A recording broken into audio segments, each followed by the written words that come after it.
Magandang araw mga idol. Ito pala yung part 2 ng pagtatanim natin ng walang kwentang puno dito sa kagubatan mga idol. Ay ito nga pala mga idol ay sinusubukan ko na lang po kung mabubuhay ko ba ito na pananim na ito na tinatawag nilang bonsai mga idol. Kasi marami kasi akong nakitang sa social media mga idol na gumagawa ng mga ganitong klaseng puno mga idol, at nakaka-inspire naman talaga mga idol, gawa ng may kamahalan nga po talaga ang mga ganitong klaseng puno mga idol.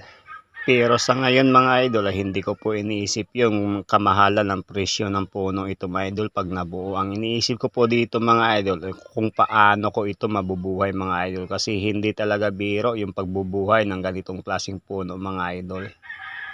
At kumukuha pa rin ako mga idol na mga idea sa mga bonsai artist talaga mga idol. Marami po talaga akong pinapalo sa social media para makakuha ako ng idea kung paano nila binubuhay o paano nila wino-workshop yung isang puno para magiging isang ganap na bonsai mga idol.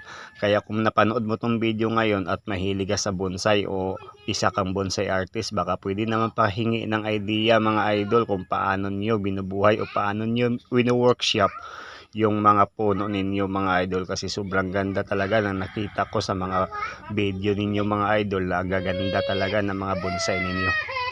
At kung nakaabot ka sa part ng videos na to mga idol, baka pwede makahingi naman ng isang suporta mo, kahit like lang.